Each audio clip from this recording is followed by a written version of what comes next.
They say the most dangerous men never fall in love. They conquer, they destroy, they survive. Love is for weak men. And Lucien Moretti was never weak. He was the heir to the most feared Mafia empire in the city, a man whose name alone made powerful people nervous. Cold, untouchable, deadly. Until one rainy night, a girl with trembling hands hid him in the trunk of her car, and everything changed. Rain poured heavily across the city, swallowing the streets in darkness and neon reflections. Lucien Moretti ran through a narrow alley, blood dripping from his side while gunshots exploded behind him. His enemies had finally dared to come after him directly. Black SUVs chased him through the city while masked men fired without mercy. Lucien turned sharply into another street, breathing heavily, calculating his next move. Then he saw her. A young woman sat alone inside a small silver car parked beside the curb. Music played softly through her speakers while she adjusted her mirror, completely unaware that danger was seconds away.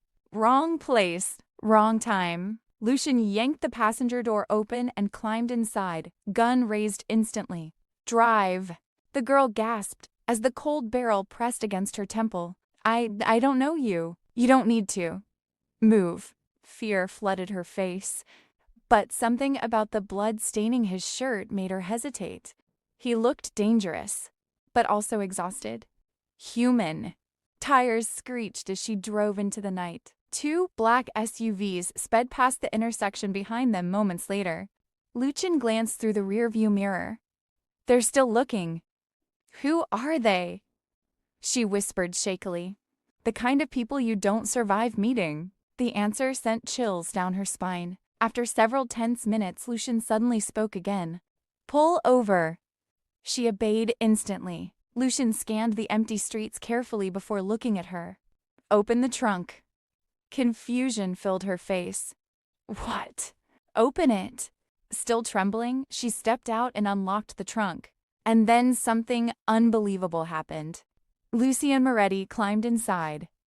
The most feared Mafia heir in the city. Hid in the trunk of a stranger's car. The girl stared at him in shock.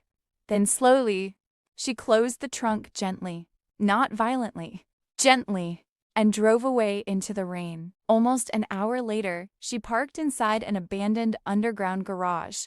The city outside had gone quiet. When she finally opened the trunk again, Lucien stepped out slowly. Alive, because of her.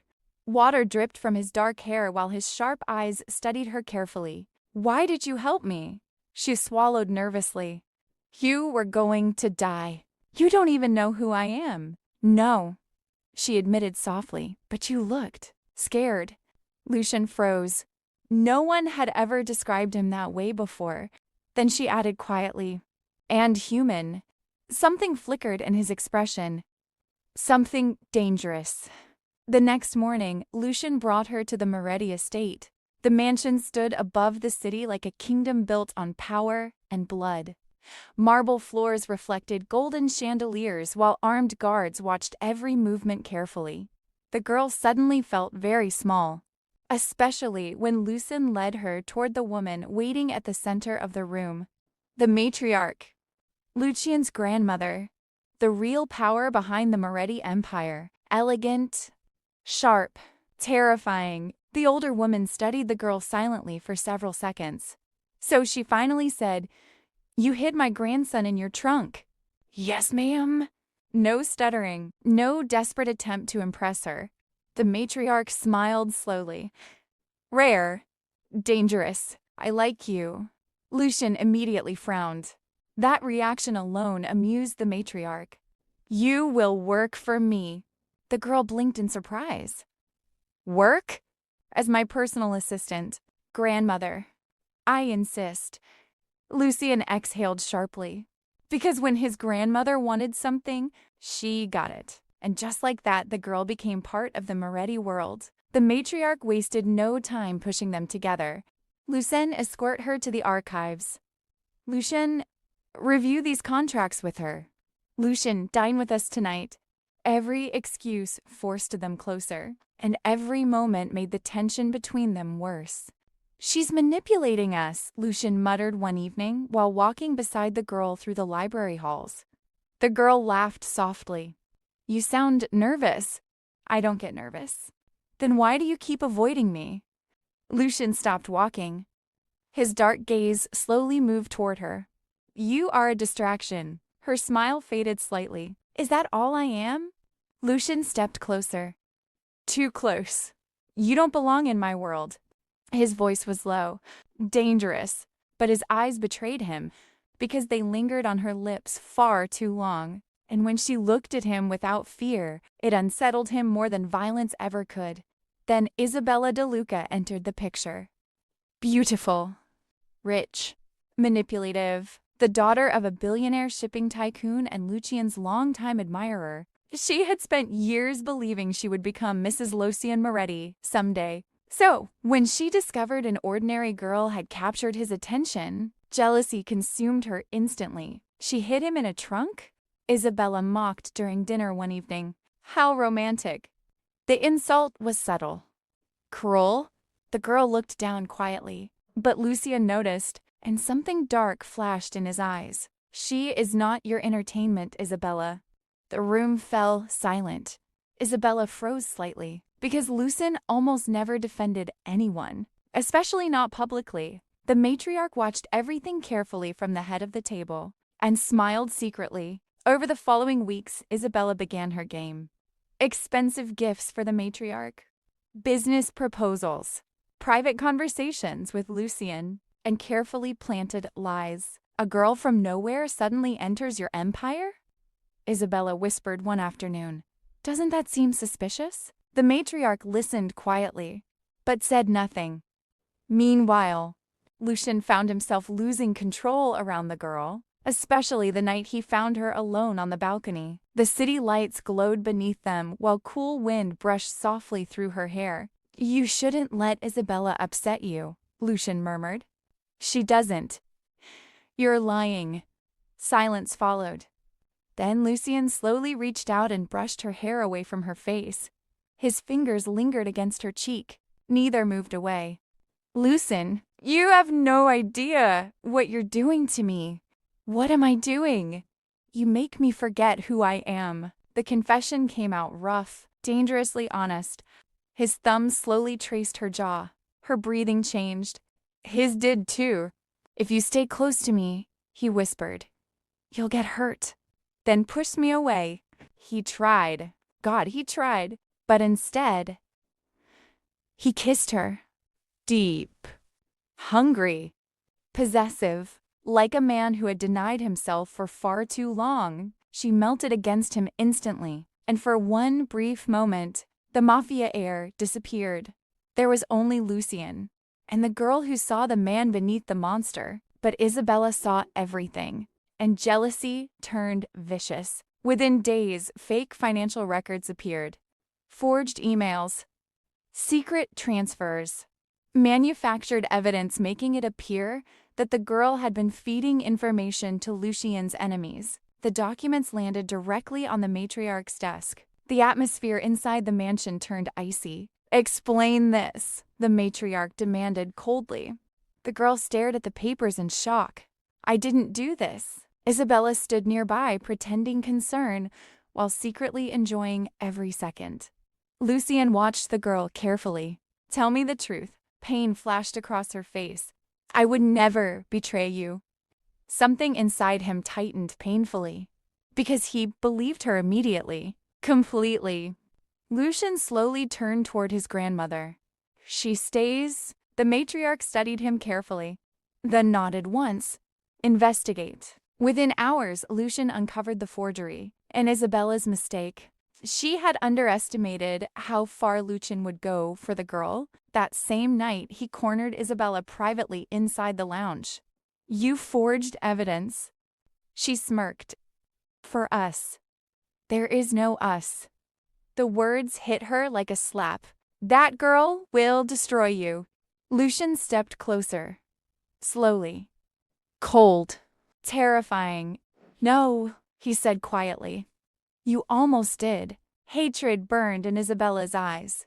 You'll regret choosing her. Leave. And Isabella did. But not before whispering softly, "This isn't over." Later that night, Lucien found the girl standing alone in the garden beneath the moonlight. "You believed me," she whispered. "I always will." Dangerous words. He rested his forehead gently against hers. "You are the only weakness I have. And is that a bad thing? For a man like me?" He smiled faintly. "Yes." She laughed softly before kissing him first. Slow, tender, enough to destroy every wall he had built around himself. When they finally pulled apart, she smiled shyly. "Good night, Lucien." He watched her walk toward her car beneath the glowing garden lights. Something inside him tightened painfully. He almost stopped her. Almost. She reached the car, opened the door, turned back to smile at him one last time. Then, gunshots exploded through the estate. Black SUVs crashed through the gates. Guards shouted. Alarms screamed. Lucien ran toward her immediately. Too late. Masked men grabbed her violently. "Lucien?" He fired instantly. 2 men dropped dead. But more came. One slammed into Lucien from behind, while another shoved the girl into the trunk of her own car. The same trunk she had once used to save him. The lid slammed shut. The car sped away into the darkness. Lucien stood frozen in the driveway while blood dripped slowly down his temple. And for the first time in years, Lucien Moretti felt fear. Real fear, because this wasn't about power anymore. They had taken the only person capable of destroying him. The inside of the trunk was pitch black. Every bump in the road slammed pain through her body while panic clawed at her chest.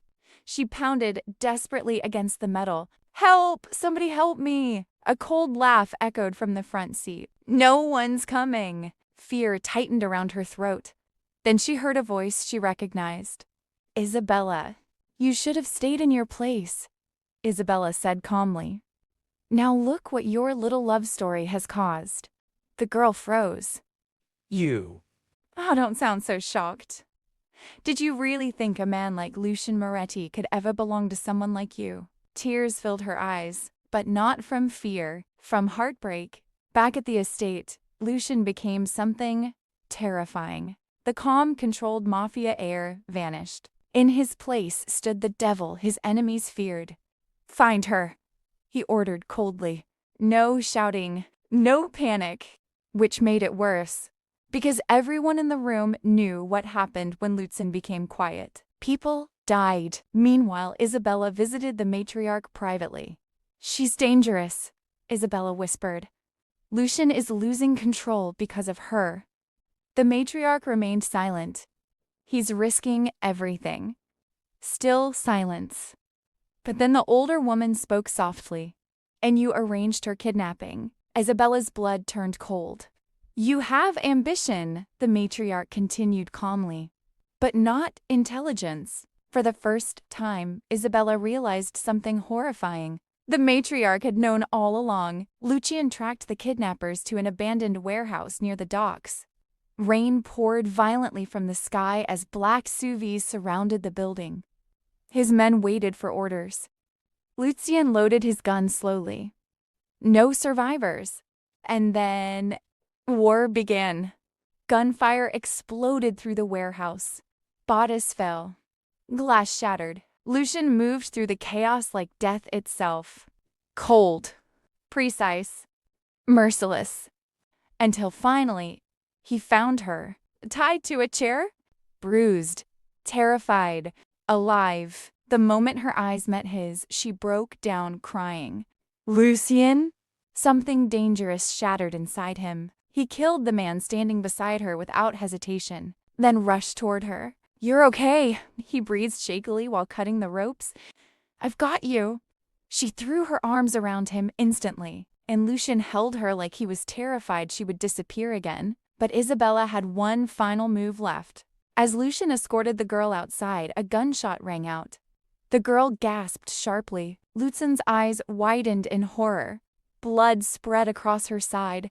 Isabella stood above the warehouse stairs holding the gun with trembling hands. "If I can't have you," she cried hysterically, "no one will." Lucien's expression turned deadly. The girl collapsed weakly into his arms. "Stay with me," he whispered desperately. Sirens echoed in the distance. The matriarch's guards surrounded Isabella instantly, and for the first time, Lucien looked terrified. Not for himself, for her. Days later, the estate was quiet. Too quiet. Lucien sat beside her hospital bed, holding her hand gently.